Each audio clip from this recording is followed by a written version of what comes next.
Hare Krishna, Hare Krishna, Krishna Krishna, Hare Hare, Hare Rama, Hare Rama, Rama Rama, Hare Hare.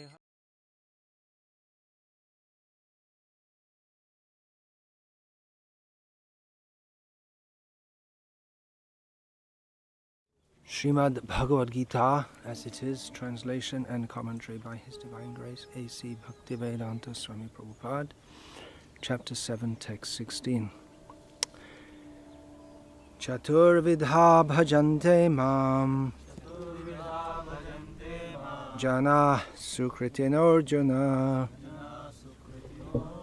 arto jignasur artharti Jnani cha bharatarshambha. Someone else chant. Chaturvidha bhajante mam jana sukritinarjuna arto jignasur artharti Jnani cha bharatarshambha. Anyone else?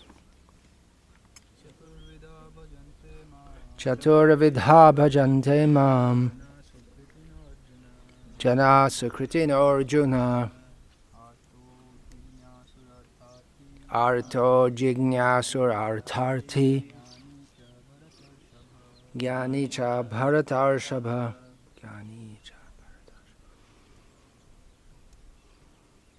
Anyone? Chaturvidha bhajante mam jana sukritin arjuna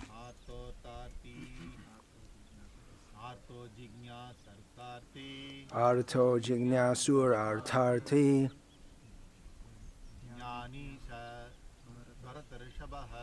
Jnani cha bharatarshambha. Chaturvidha bhajante mam jana sukritin arjuna arto jignasur artharti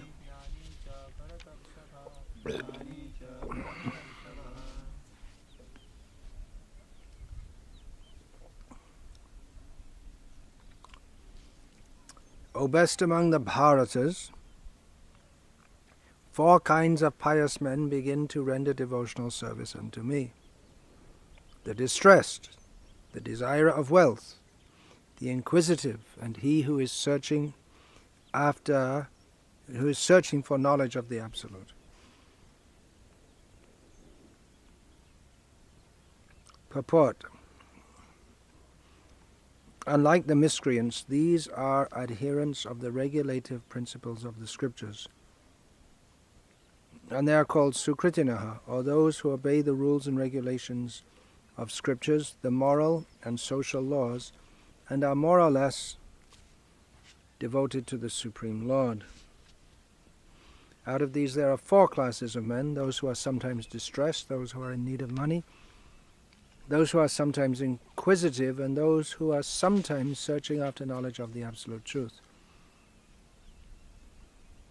These persons come to the Supreme Lord for devotional service under different conditions. These are not pure devotees because they have some aspiration to fulfill in exchange for devotional service. Pure devotional service is without aspiration and without desire for material profit. The Bhakti Rasamrita Sindhu defines pure devotion thus: Anyabhilashita shunyam jnana karma dhyanavritam anukulyena krishnanushilanam bhaktirutama. One should render transcendental loving service to the Supreme Lord Krishna favorably and without desire for material profit or gain through fruitive activities or philosophical speculation. That is called pure devotional service. When these 4 kinds of persons come to the Supreme Lord for devotional service and are completely purified by the association of a pure devotee, they also become pure devotees. As far as the miscreants are concerned, for them devotional service is very difficult because their lives are selfish, irregular, and without spiritual goals. But even some of them, by chance, when they come in contact with a pure devotee, also become pure devotees. Those who are always busy with fruitive activities come to the Lord in material distress, and at that time associate with pure devotees and become, in their distress, devotees of the Lord. Those who are simply frustrated also come sometimes to associate with the pure devotees and become inquisitive to know about God. Similarly, when the dry philosophers are frustrated in every field of knowledge, they sometimes want to learn of God, and they come to the Supreme Lord to render devotional service, and thus transcend knowledge of the impersonal Brahman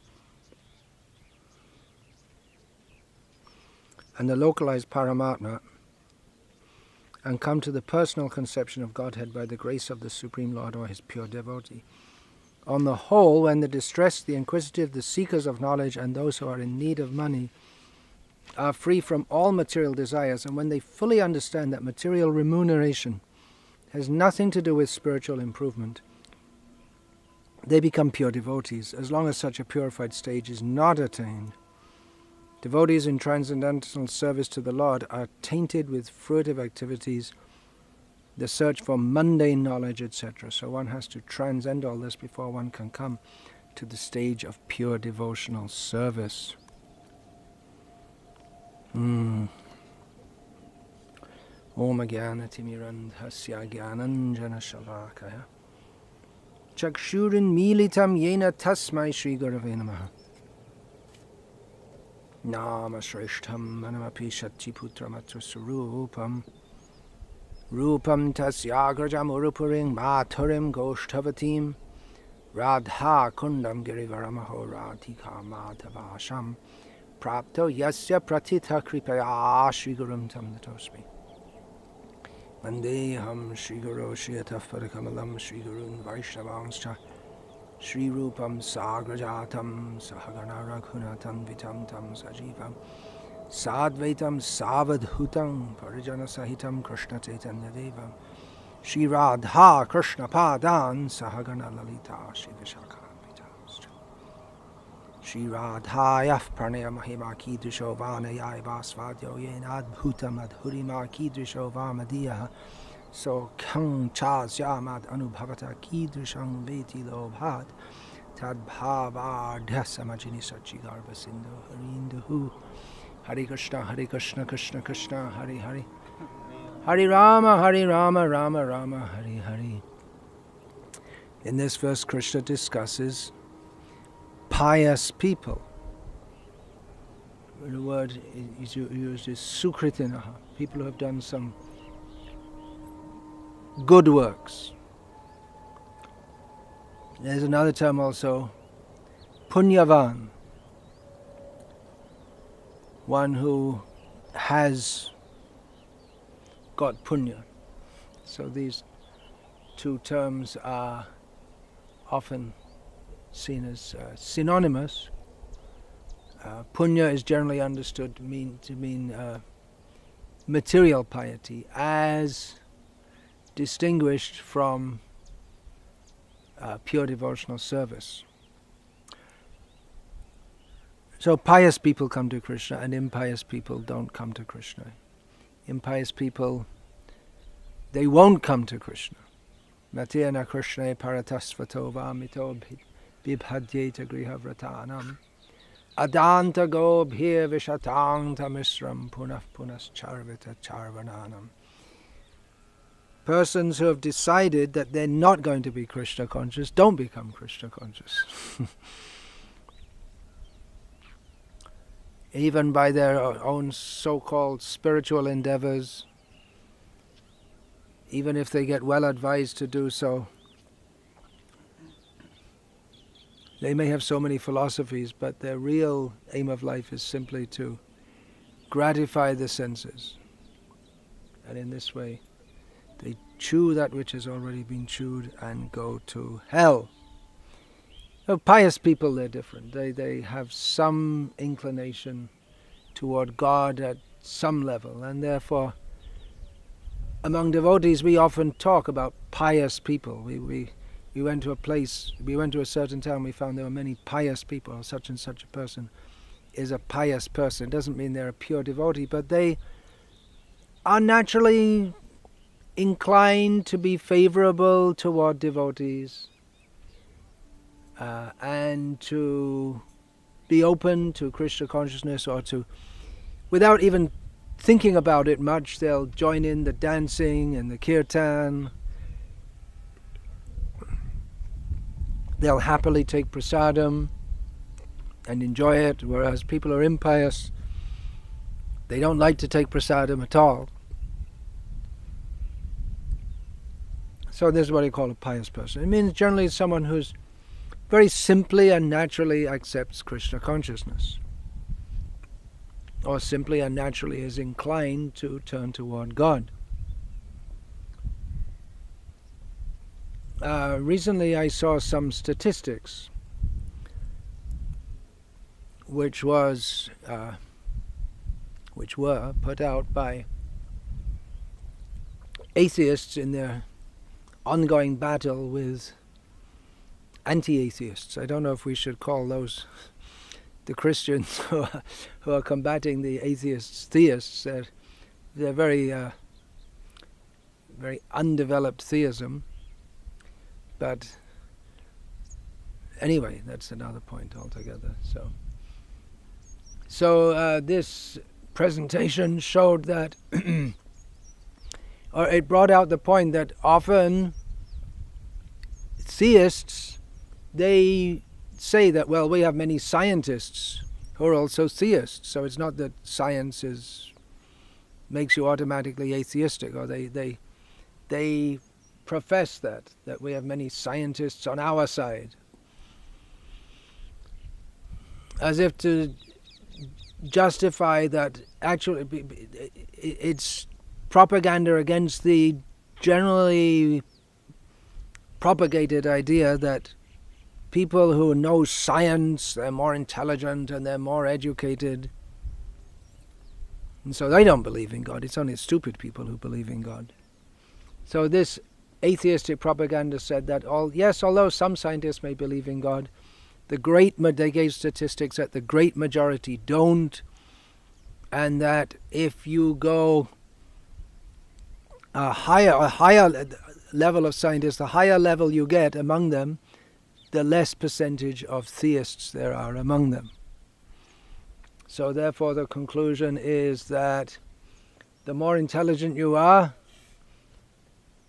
the less likely you are to believe in God, and there may be one or two very intelligent people but who do believe in God, but anyway, that's just an aberration. It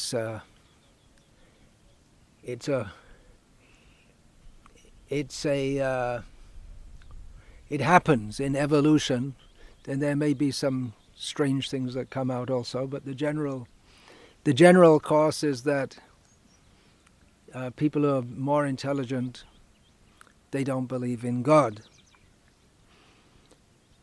Now, of course, this begs the question that the education itself is atheistic. So the more educated you are in atheistic education, the more likely you are going to be atheistic.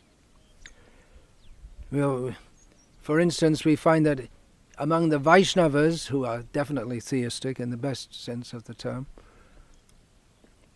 there are many highly educated people, and if people are educated in this intelligent system of knowledge to understand God, then they won't be atheistic. It's not that big because you're more educated and you're more intelligent than that you're necessarily atheistic. It depends what kind of education you get also. So the modern society is very complex.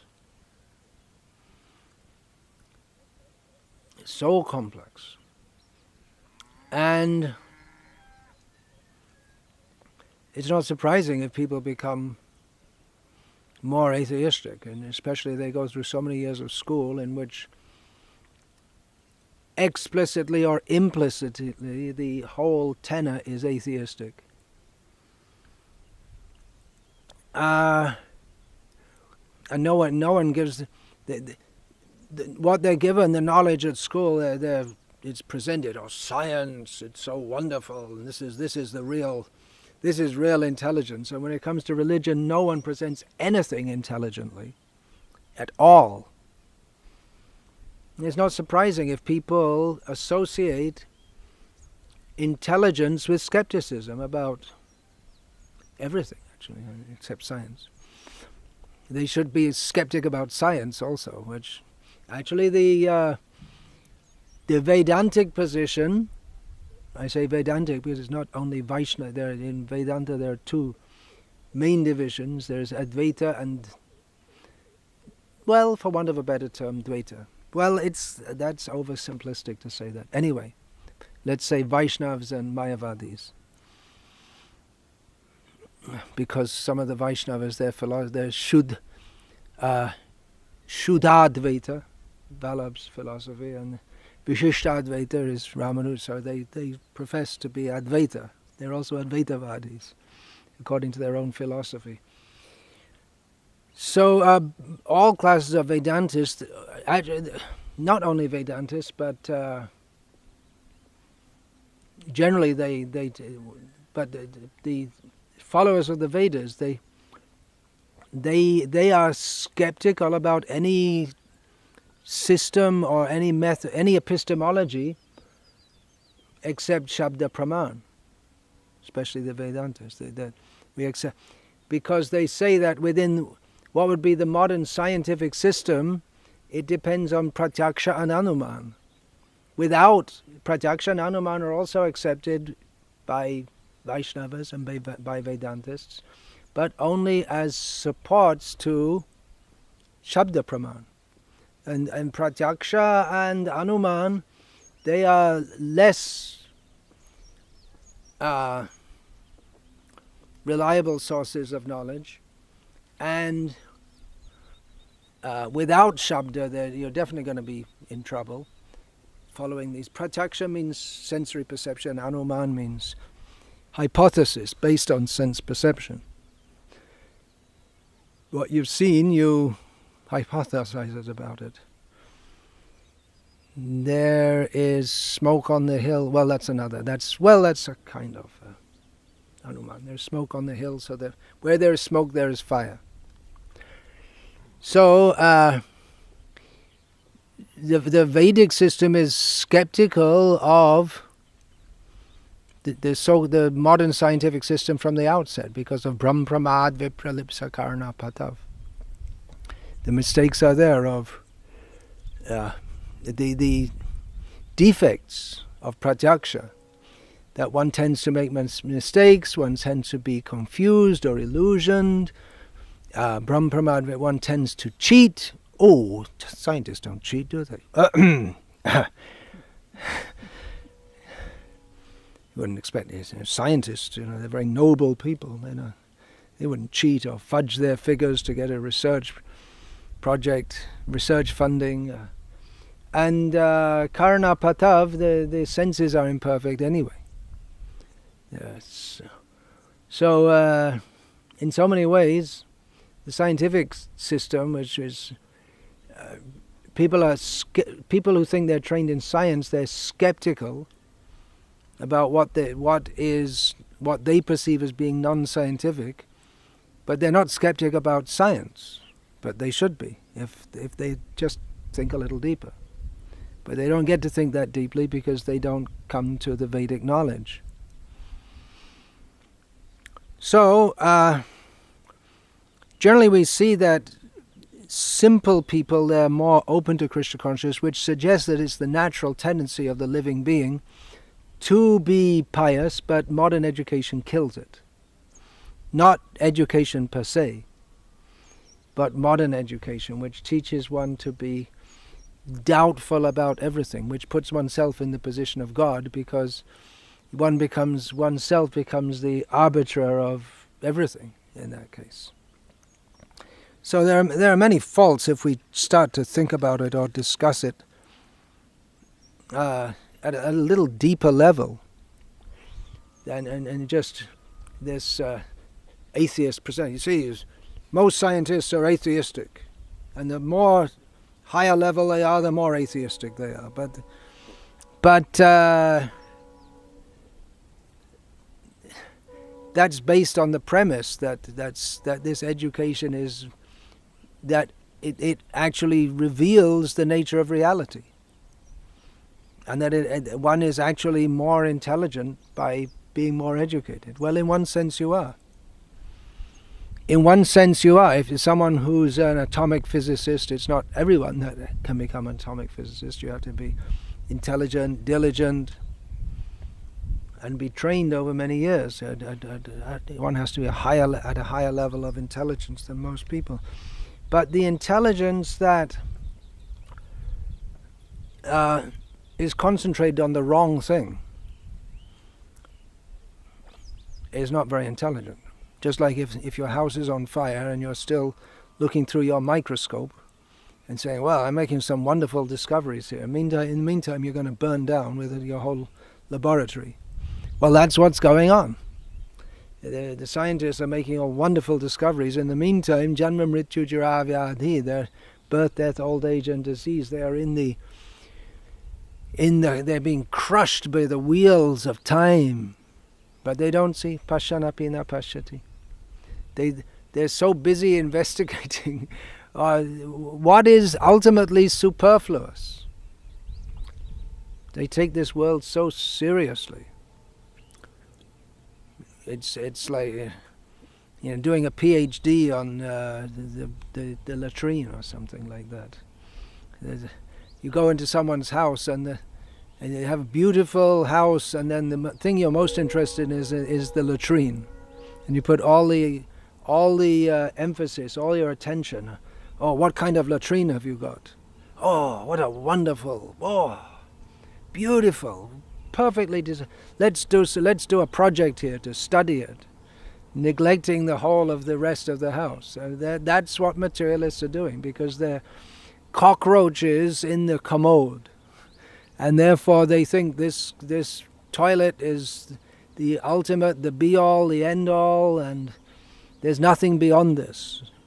Beyond this toilet, there's nothing that exists. And I'm a highly educated cockroach, so don't argue with me. What do you mean? There's beyond this. What do you mean? There's nothing beyond. What are you talking about? Prove it. So. Simplicity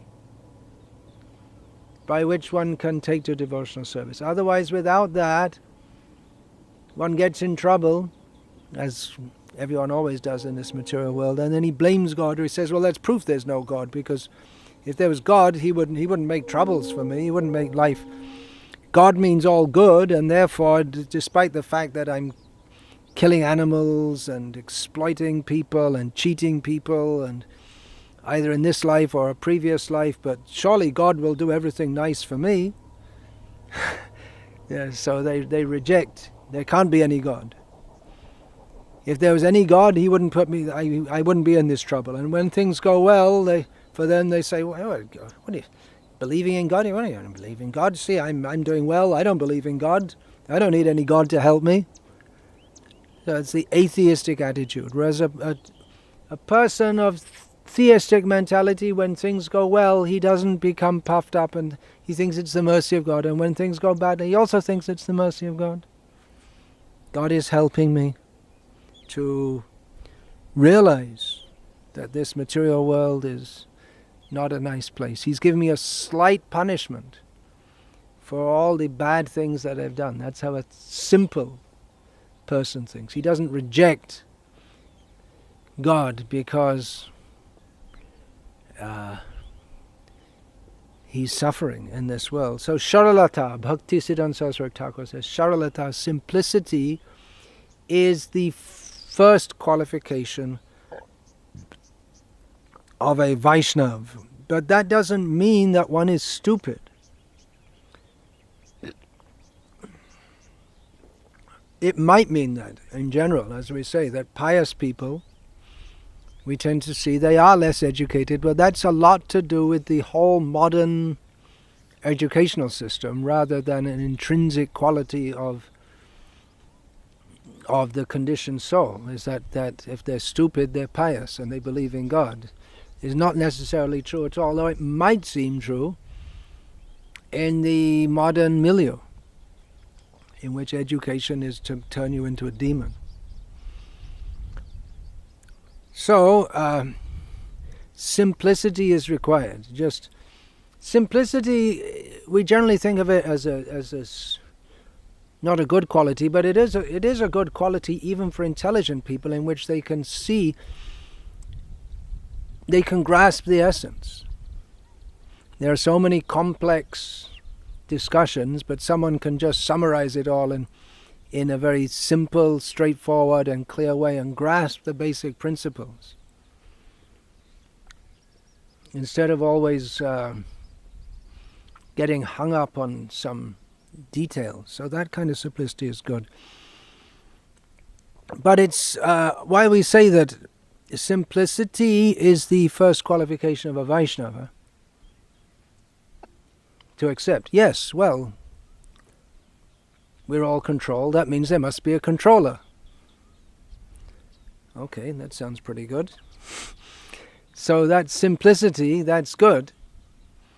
But one should not be credulous, in the sense that one shouldn't accept too easily everything. Otherwise, anyone can come along and say, well, oh, there's some pious people here. Well, they advertise themselves, well, I'm God, actually. And people believe. They're pious, but they're not very intelligent. Whereas an atheistic person would be skeptical. And say, well, God, wait a minute. How can you be God? You're just an ordinary person. So we should be simple enough to accept that there is the Supreme Lord.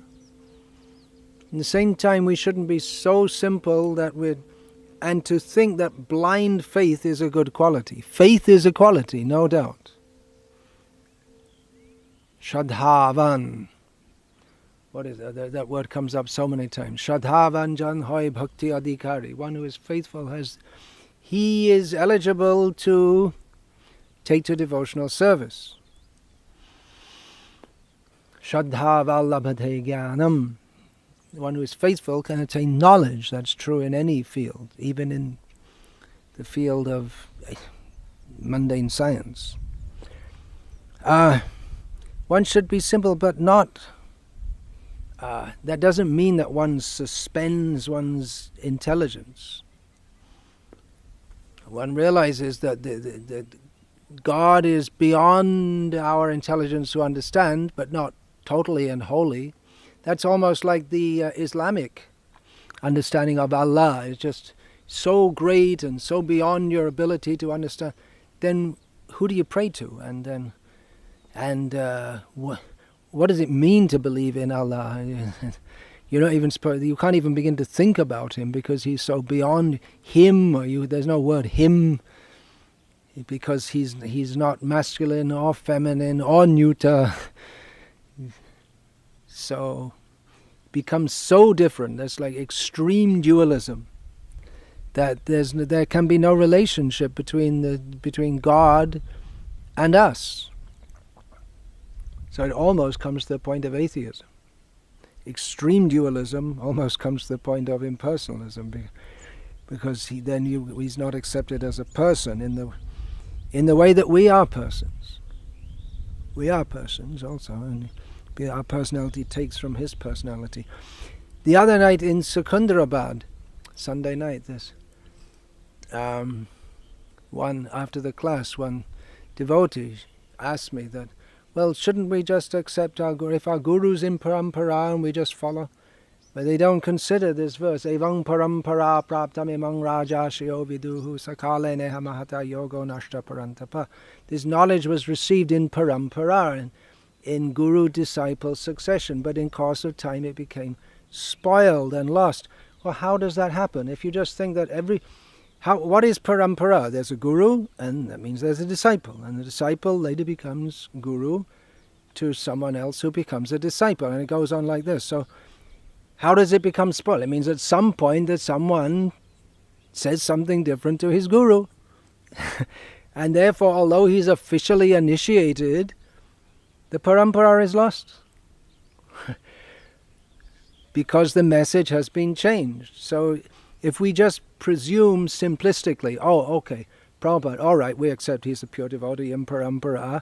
So if my guru is initiated by Prabhupada, he must be in parampara. But they never consider that, or they never read Prabhupada's books. Maybe they're too busy reading other books, some journeys and all this kind of thing, in which there's no actual spiritual knowledge.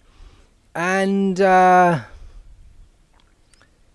they just presume that, well, my guru's Prabhupada's disciple, therefore whatever he's doing is approved by Prabhupada. It must be the same as what Srila Prabhupada said. And in this way, a lazy, overly simplistic approach by which we are liable to be cheated. So what do you do? I mean, we're supposed to, that's the quality, Guru Mukha Padmavakya Chitete Kariya Aikya Ana Kariha Mane Asha, we should accept the words of the Guru, the words from the lotus mouth of the Guru. We should make that one with our heart and not desire anything else. But on the other hand, if the Guru tells us, okay, let's all go to the disco together, and for disco dance, I mean, he might say, let's go and preach there. It's not generally the best place to preach, but it's possible. He could. But if he tells, let's all go there and dance to the disco music, you never know. It might be coming. We already have Bollywood music at Rath Yatra. We don't know what will be next. Then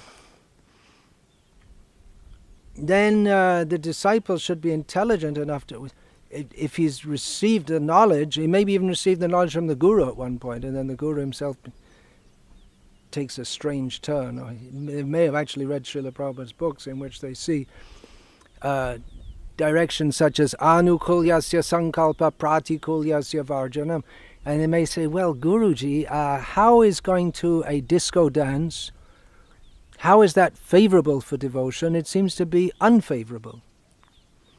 And one should not be so simple as to think that, well, Guruji went to the disco dance, so we should also. And he wants us to go, so he'll be pleased.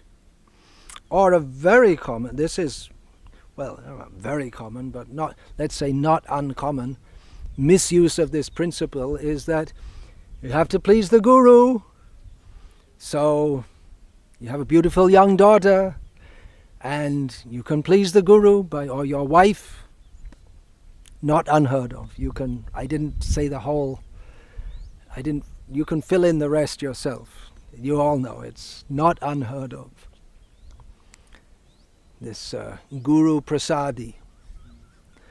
That when someone gets married, then you can't enjoy something. First of all, you have to offer to the Guru. Only afterward you can enjoy. So your wife becomes Guru Prasadi. So that's a misuse of that principle. How do you know? We shouldn't be, if we're going to accept a Guru, we shouldn't be skeptical. Well, we're advised to see carefully before we accept a Guru. But it may be also that someone is giving good advice and later they change. Then what do? What should you do? Well, that's stated. Guru apya avaliptasya karya ajanataha utpanna pratipannasya parityago vidhiyate. If one is even a Guru, but if he gives the wrong instructions, is not following properly himself, or doesn't know how to properly instruct, then he should be completely given up. And this is that's the general direction, the nuances of which have been discussed to some extent by Srila Narahari Sharkar in his Sri Krishna Bhajanamrita. So, how can one know? I mean, the attitude should be just to absorb what the Guru says. Well, there's another Guru. The Guru who we see is supposed to represent the Chaitya Guru, the Guru in the heart. So we should be in contact with the Guru in the heart. It means Krishna also. That doesn't mean that we just have our own fantastic mental speculation, but that we see Guru, Sadhu, Shastra, not Guru, Guru, Guru, and not Shastra, Shastra, Shastra, and not Sadhu, Sadhu, Sadhu, but Guru, Sadhu, and Shastra. And Krishna gives the intelligence. Dadami buddhi yogam tam. Tesham satata yuktanang bhajatang priti purvakam dadami buddhi yogam tam yena mam upayanti te. If we're actually very serious to come to Krishna, Krishna helps us and gives us the intelligence, even if our Guru's intelligence is spoiled. Krishna gives us the intelligence by which we can come to him. Even if someone was acting as a Guru and he's saying all the right things and doing all the right things, but then changes and the disciple may be intelligent enough to understand. He's changed, he's not on the right path. He may change also, some policy or some attitude or even some philosophical position. And that's more subtle. But for instance, we don't see nowadays in the Gauriya Sampradaya Svakiyavadis, those who promote that Krishna is married to the gopis. Though there were previously, and Jiva Goswami upholds Swakiyavad, whereas later Vishwanath Chakravarti Thakur corrects him, if you would. And from that time the whole Gauriya Sampradaya Parakiyavad is accepted, that Krishna and the gopis, they're not married. So which is true? Both.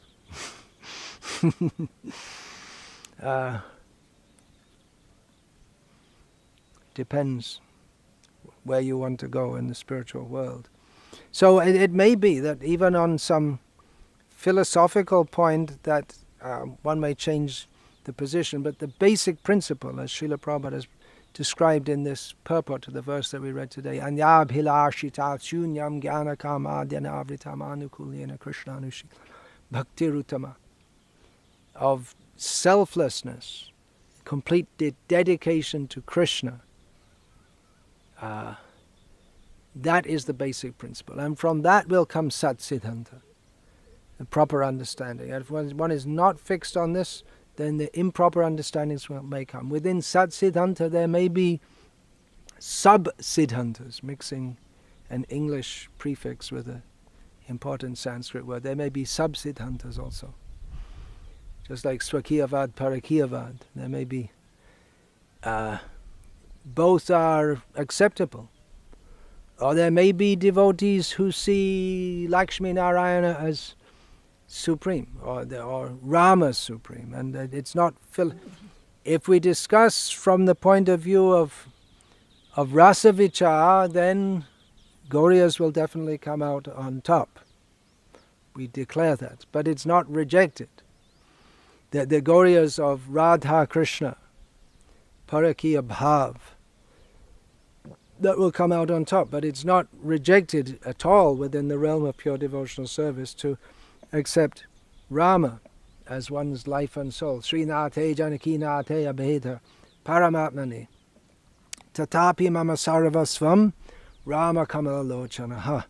This is from Ramayana, and it's quoted by Narottam Das Thakur in his Prem Bhakti Chandrika. Just after the Sanyabhilashita Shunyam, he quotes some Sanskrit verses in there also. He quotes Sanyabhilashita Shunyam also. So this is spoken by Hanuman. He says that Srinath, which means Narayana, or if you happen to be a Gauriya, then you know that Srinath actually means Krishna. And Janakinath, Ramachandra, Dasharat Sutta. They are the same non-different Supreme Person, But anyway, as far as I'm concerned, I'm all for Ram. I'm interested in Ram. So he's my all in all, my life and soul. So that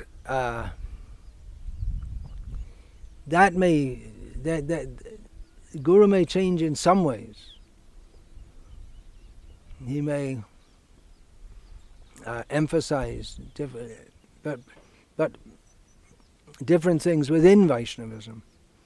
But then the principle of pure devotional service, he never compromises on that or misrepresents it. And Krishna gives the intelligence to see that.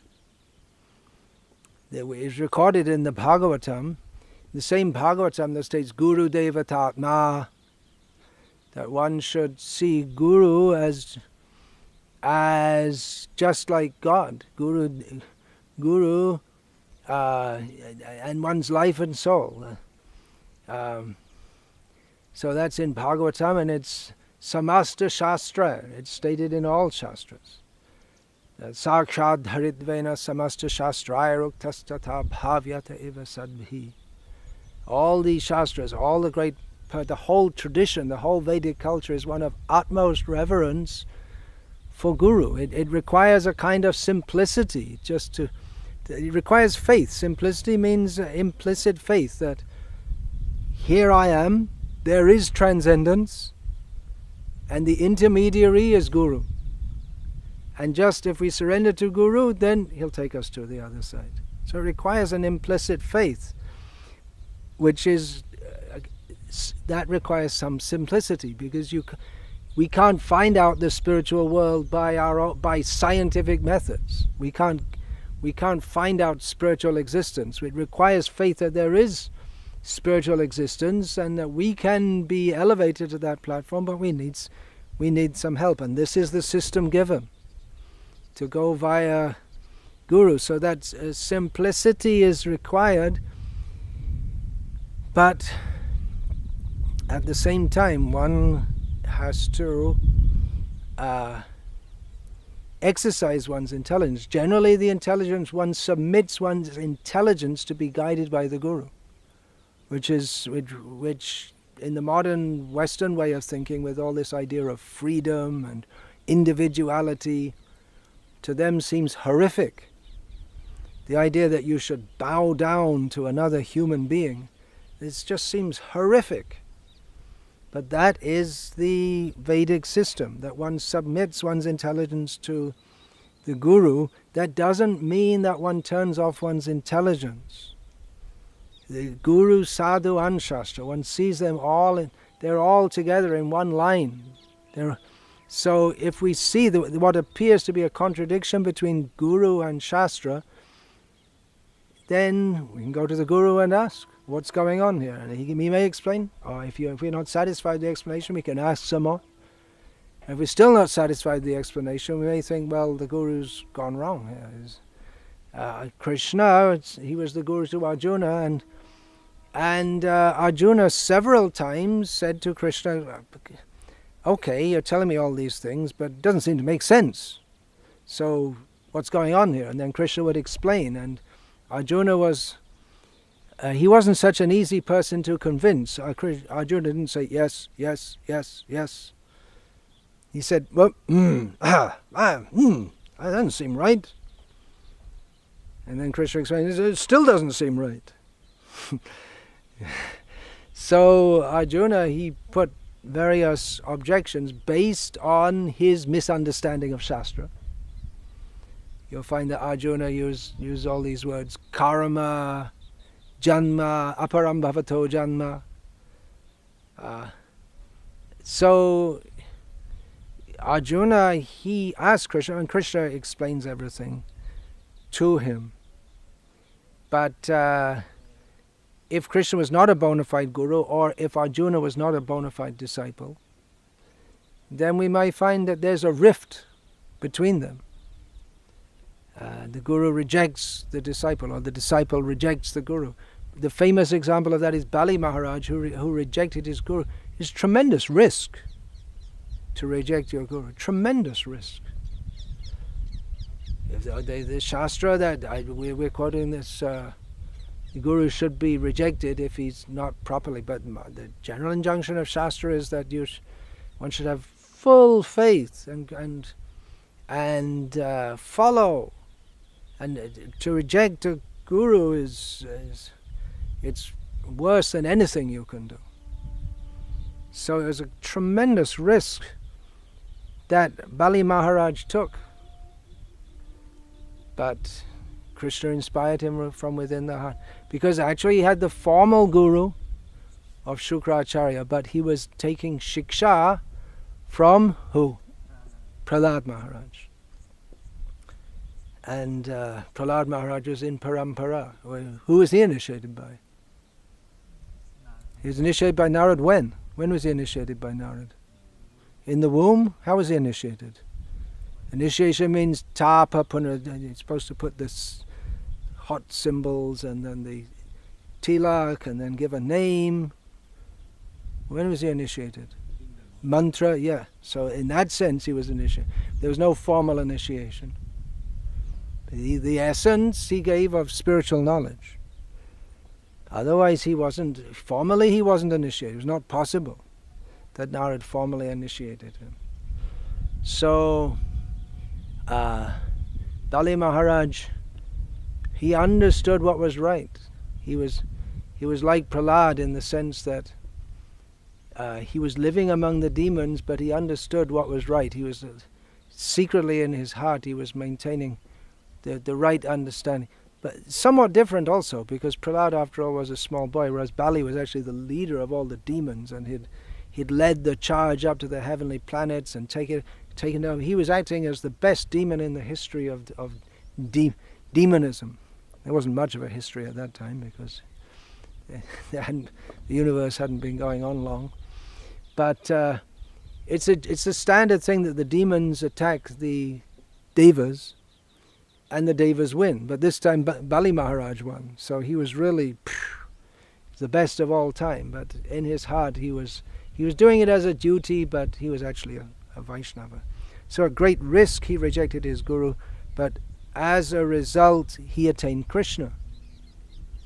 If he had not done, then he wouldn't have attained Krishna. So the principle anukulyasya sankalpa pratikulyasya varjanam is in every sphere. Even one may reject one's guru if necessary to attain Krishna. Now this is also often misused, and we find in the Gauriya world there's a lot of disciple poaching. It's not much going on now. There was a lot going on when there were elderly Gauriya Mat sannyasis traveling around the world and presenting themselves as more advanced than everyone else. And if you're going to be Krishna conscious, you have to come to me. You won't get it through all these neophytes in ISKCON.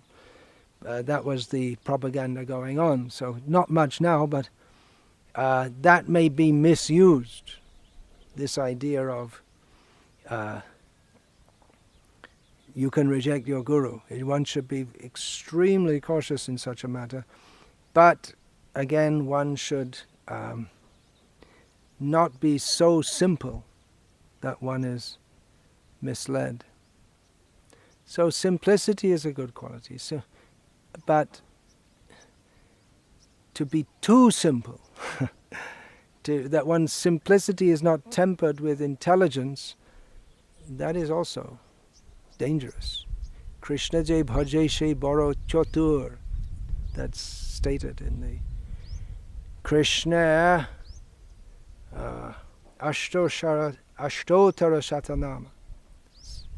Used to be famous in Bengal. Nowadays, Bengal means, what is it?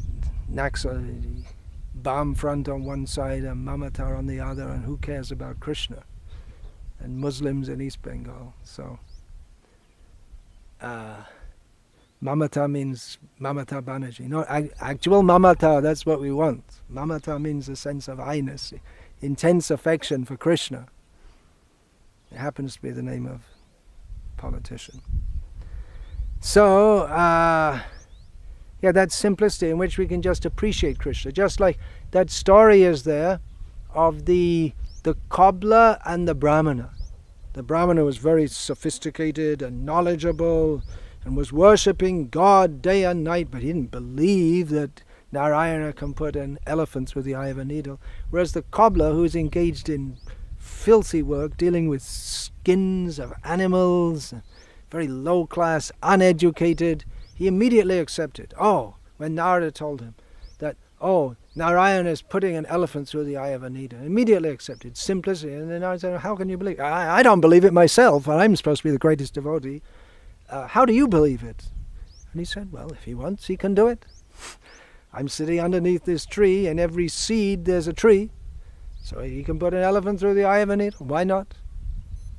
Actually, he can do, because he can make the elephant so small it can go through, or he can make the needle so big, or adjust the sizes of them. He can do whatever he likes.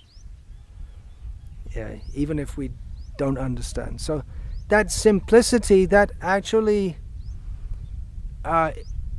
with that simplicity, then we can appreciate Krishna, and we can appreciate Krishna's pastimes. And generally we see simple devotees, they like to hear Krishna's pastimes and the story of how Krishna does this and Krishna does that, and but at the same time they can be misled also. Very easily. So to be able to appreciate or to like to hear Krishna's pastimes is a very good quality. But to be misled, that's not a good quality. People who have more of mundane education, they actually need more of philosophical discussion, because they can't accept Krishna Lila very easily, and they may not even be so much attracted to it.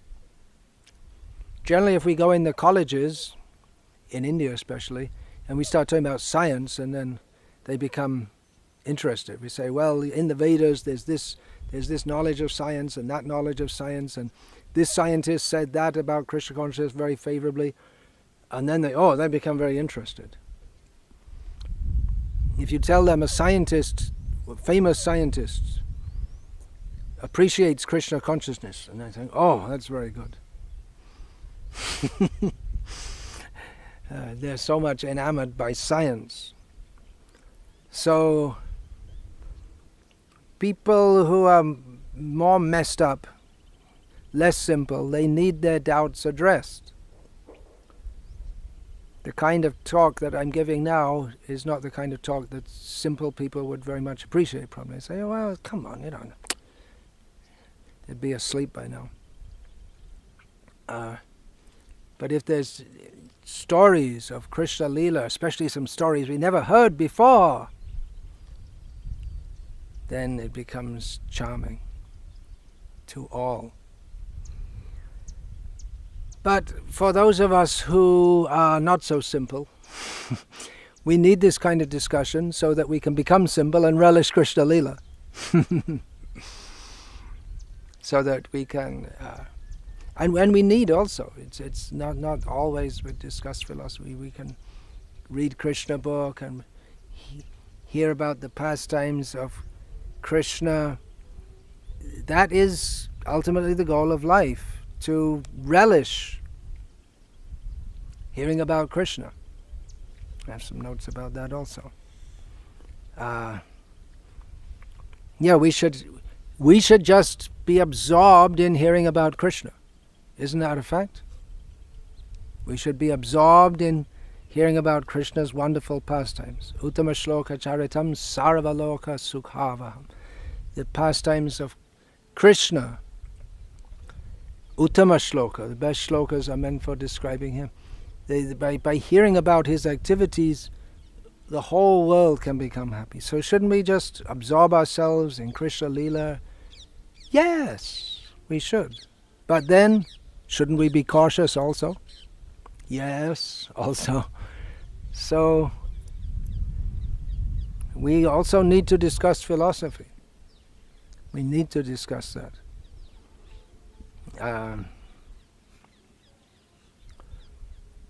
Both sides, because bhakti means bhakti Vedanta.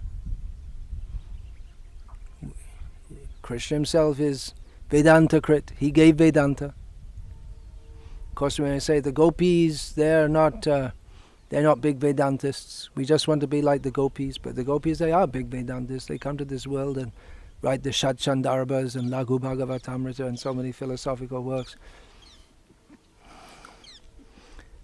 But this, we may say, yeah, well, okay, well, let them do that.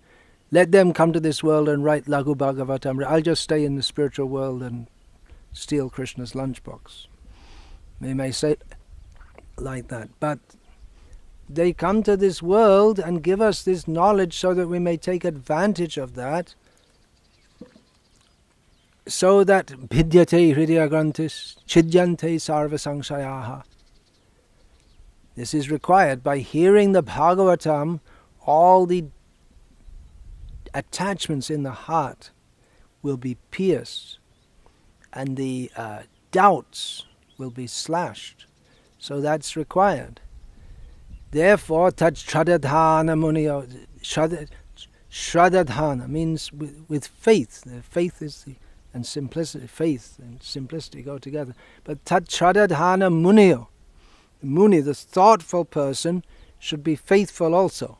You may think, well, that's a contradiction, but no. Tat shradadhana muniyo jnana vairagya yuktaya pashantyatmani chatmanam bhaktya shrutagrihitaya. That bhakti is received through the knowledge of Shastra by a person who is both faithful and thoughtful. The two are not contradictory. They go together very well.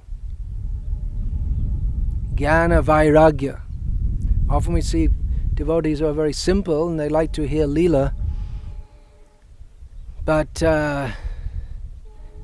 there should be some Vairagya also. If they're actually so advanced that they're relishing Krishna Leela, then it shouldn't be that after they listen to Krishna Leela, they go home and watch the cricket on TV, which we often see.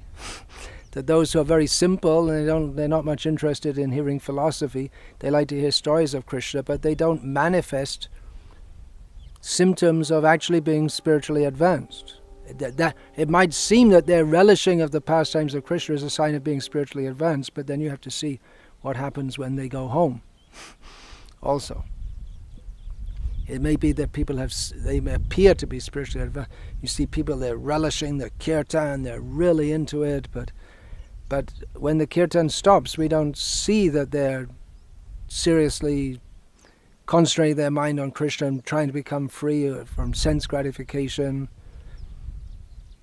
So, is it real ecstasy or isn't it? We should consider.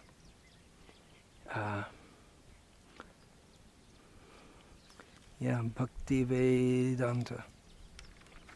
I had some other points. Where are those?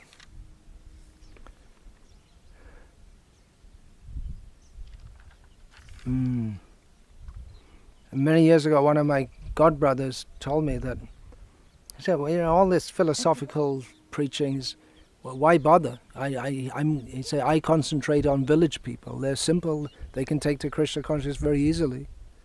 And they're, I'm paraphrasing a bit here.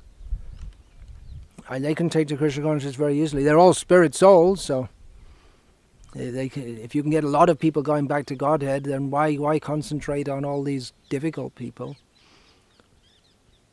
So that's one phase of preaching. Srila Prabhupada, he concentrated he wanted to preach to everyone, but his particular focus was on the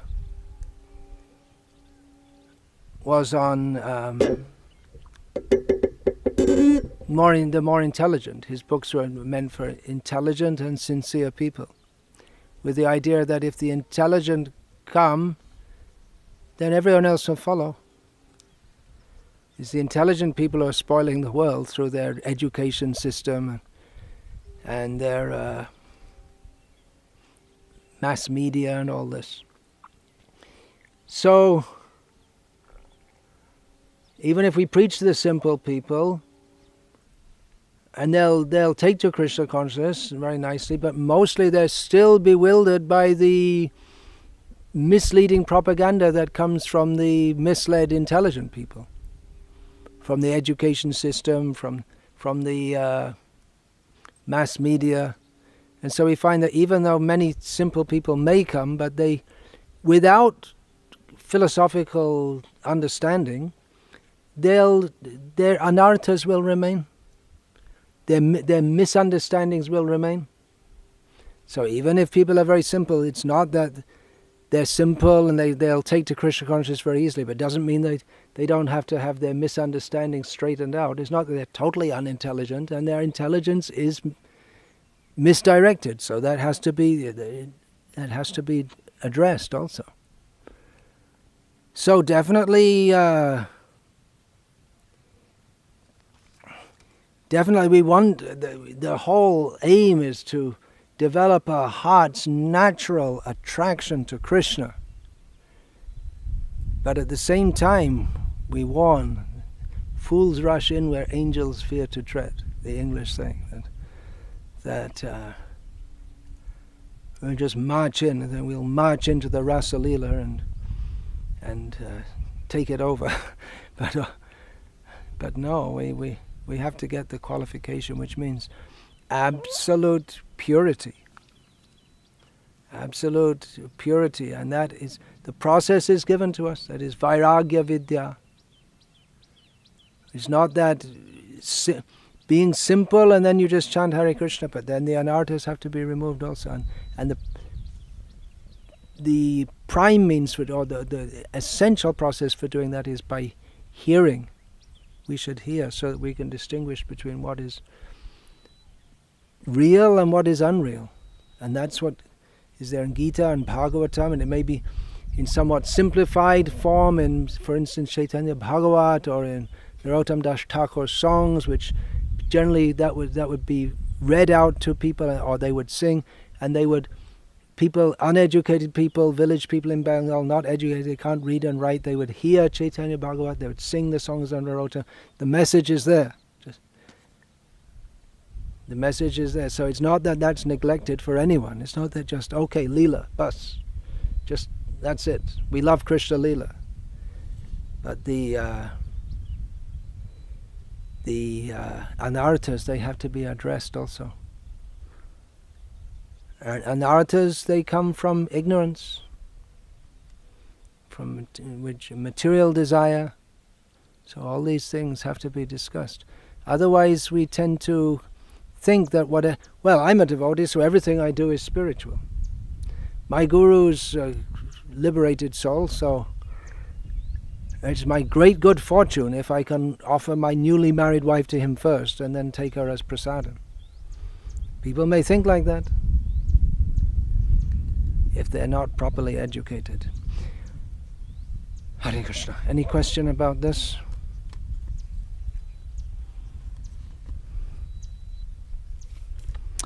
All right. Hare Krishna, Krishna Krishna, Hare Hare. Hare Rama, Rama Rama, Hare Hare. Srila Prabhupada ki jai. Hare Krishna.